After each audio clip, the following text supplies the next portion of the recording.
que co-rapporteur. Merci Madame la Présidente, Monsieur le rapporteur général, cher Olivier. Mes chers collègues, comme l'année dernière, je souhaite avant tout m'associer à ce constat objectif qui vient d'être fait par le rapporteur général, à savoir celui d'une amélioration de l'application au niveau réglementaire de la loi de financement de la sécurité sociale par rapport aux années précédentes. Mais comme les textes réglementaires prévoient bien que ces rapports d'application est réalisé par le rapporteur général de la Commission des affaires sociales et par un député issu d'un groupe de l'opposition, en l'occurrence moi-même pour la deuxième année, je souhaite faire état de quelques sujets de préoccupation afin, en tout cas je l'espère, d'infléchir utilement l'action du gouvernement et de la majorité.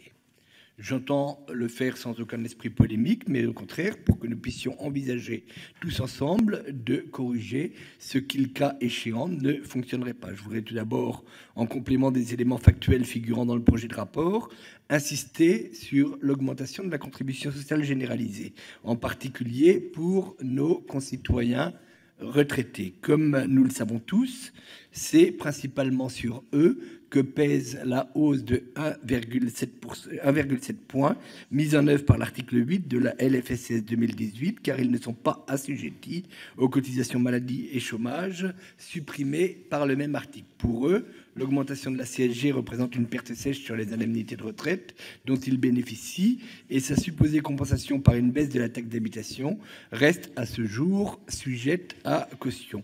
Les retraités les plus modestes sont censés être épargnés par cette augmentation puisque seuls y sont assujettis les personnes soumises au taux normal de CSG, c'est-à-dire ceux dont les revenus n'excèdent pas environ 14 000 € par an pour une personne célibataire et 22 000 € par an pour un couple. Mais ces seuils de revenus sont appréciés non pas au niveau de chaque redevable, mais au niveau du foyer fiscal. En conséquence, les nombreux retraités qui auraient échappé à la hausse de la CSG s'ils vivaient seuls l'ont finalement subi du fait des revenus perçus par les autres membres de leur foyer. Et pour ces mêmes retraités vivant en couple, le montant de la taxe d'habitation frappant lui aussi le foyer dans son intégralité, sa suppression annoncée mais toujours pas effective à ce jour alors que la hausse de la CSG leur est imputable depuis le 1er janvier dernier, cette suppression sera loin de compenser la hausse de la CSG subie par les deux membres du couple.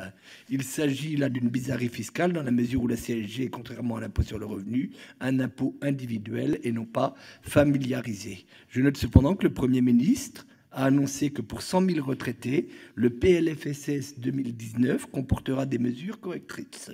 Il sera alors temps d'examiner de près cette question importante, mais en attendant, ces retraités aux revenus très modestes, parfois largement en dessous du seuil de 12 000 €, payent. L'article 9 de la loi de financement de la sécurité sociale a prévu un plafonnement des allègements généraux de cotisation patronale de sécurité sociale à compter de 2019 en compensation de la suppression du crédit impôt pour la compétitivité et l'emploi, le fameux CICE. Ce changement de paradigme appellera de nombreux ajustements dans le PLFSS 2019, s'agissant des régimes spécifiques d'allègement de cotisation patronale qui pourraient être alignés sur les allègements généraux. Dans cette perspective, j'ai été alerté sur la possible suppression du dispositif dit TODE, dont nous avons longuement parlé quand nous avons examiné le PLFSS pour 2018, permettant aux employeurs agricoles de bénéficier d'un allègement spécifique au titre de l'emploi de travailleurs occasionnels demandeurs d'emploi, les travailleurs saisonniers. Le remplacement de ce dispositif par les allègements généraux pourrait faire perdre 144 millions € aux exploitants, selon les informations qui m'ont été transmises. Je vous appelle en conséquence à la plus grande vigilance sur ce point pour l'automne prochain. Pour ce qui concerne la branche famille, je voudrais vous alerter sur les conséquences de l'article 37 pour les familles les plus modestes. Cet article qui visait à aligner le montant de l'allocation de base de la prestation d'accueil du jeune enfant, la PAJE, sur celui du complément familial, s'est en réalité traduit par une baisse de l'allocation de base de 14 € par mois. Cette allocation destinée aux parents d'un ou plusieurs enfants de moins de 3 ans est versée sous condition de ressources. La diminution de cette prestation familiale a donc touché les familles les plus modestes, ce qui est particulièrement inquiétant quand on sait que la proportion d'enfants vivant dans des familles pauvres est supérieure à celle de la population générale. Pour ce qui me concerne, cette décision reste incompréhensible. Je l'avais dit au moment du PLFSS, surtout quand j'entends les déclarations gouvernementales visant à lutter contre la pauvreté des enfants. J'avais eu l'occasion de l'exprimer au mois d'octobre et de novembre dernier, sans malheureusement pouvoir être entendu. Et je ne comprends toujours pas ce qui a justifié une telle mesure, si ce n'est la nécessité de parvenir aux équilibres budgétaires. En d'autres termes, comme c'est le cas depuis maintenant 6 années d'ailleurs, ce sont encore les familles qui font les frais des contraintes budgétaires auxquelles nous sommes soumis. En matière de santé, plusieurs dispositions importantes ont connu un aboutissement heureux par la publication de textes d'application ou la conclusion de conventions. Je pense notamment, et Olivier Véran en a parlé, à l'obligation vaccinale, au cadre expérimental relatif au déploiement de la télémédecine et à la convention dentaire. Cela n'apaise pas pour autant les inquiétudes que j'avais pu exprimer lors de la discussion du PLFSS.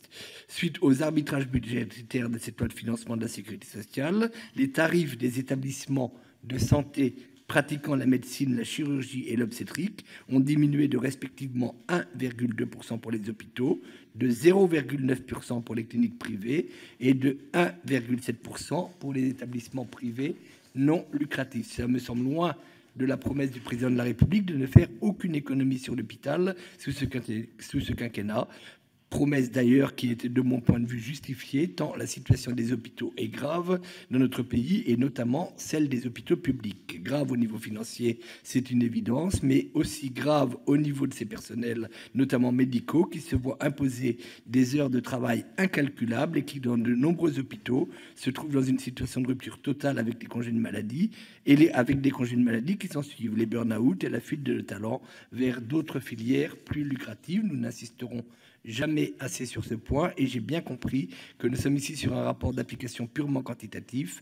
Il me paraissait utile cependant de rappeler ces éléments pour que nous puissions en tirer les conséquences dans le cadre du PLFSS pour 2019. Par ailleurs, Madame la ministre des Solidarités et de la Santé avait annoncé dans son dossier de presse présentant le PLFSS que les établissements de santé percevraient le produit de l'augmentation de 2 € du forfait journalier hospitalier. Pourtant, la circulaire tarifaire et budgétaire du 4 mai 2018 précise que pour les établissements de psychiatrie et de soins de suite et de réadaptation, le bénéfice lié à l'augmentation du forfait journalier se traduit par une baisse à concurrence de leur dotation.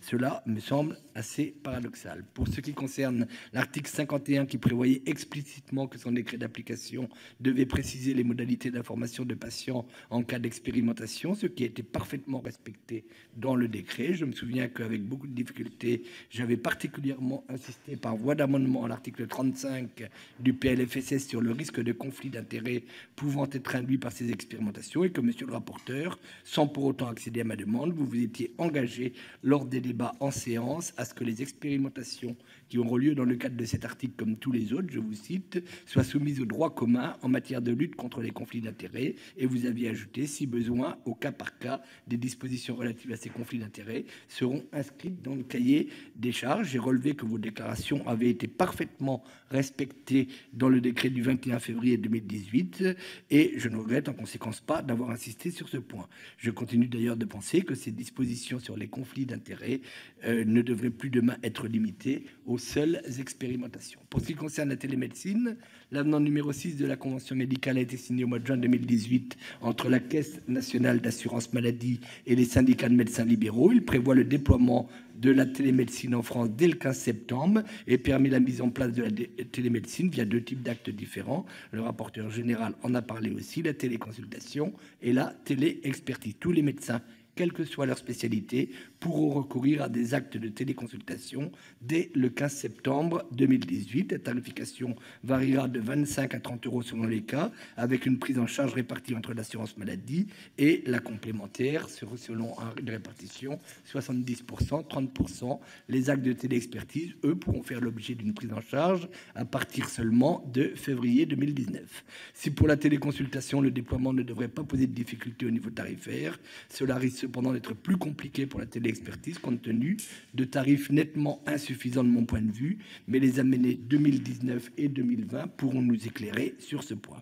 Enfin, Madame la Présidente, pour terminer cet exposé et avant de conclure, je regrette que le rapport sur les indemnités journalières maladie prévu à l'article 53, et notamment sur les arrêts courts ou itératifs demandés par le groupe majoritaire et qui devaient être rendus pour le mois de juin, ne le soit toujours pas, même si je ne sous-estime pas le travail que cela représente. Je me suis renseigné sur ce point auprès du cabinet de Madame la ministre des Solidarités et de la Santé. Il m'a été annoncé que ce rapport sortirait durant l'été. Il nous reste donc à être un peu patient. En conclusion, je souhaite bien sûr remercier Monsieur le rapporteur général ainsi que Mesdames et Messieurs les administrateurs de la Commission des Affaires sociales pour l'esprit de confiance dans lequel nous avons travaillé sur ce rapport d'application réglementaire. Un travail fastidieux et très administratif puisqu'il s'agit surtout de faire un bilan quantitatif des mesures prises ou pas prises à la suite de l'adoption par l'Assemblée nationale du PLFSS, mais un travail, Madame la Présidente, indispensable qui mériterait cependant d'être complété par un suivi de notre commission des mesures qui, conformément au vote du PLFSS, n'ont toujours pas été prises. Et surtout, de mon point de vue, mais je sais qu'il est partagé par d'autres au sein de cette commission et ils s'exprimeront peut-être ici d'ici quelques instants, un rapport d'application qui mériterait d'être complété d'un rapport d'évaluation de toutes les mesures du PLFSS, un rapport d'évaluation qui mériterait d'être suivi par quelques membres de notre commission depuis le jour où nous votons le PLFSS jusqu'à la fin de son application, soit parfois pendant plusieurs années. Merci de m'avoir écouté et merci de m'avoir fait confiance pour ce travail. Merci, Monsieur Lurton. Je pense que nous avons quelques questions et interventions souhaitées. Thomas Mesnier pour République En Marche.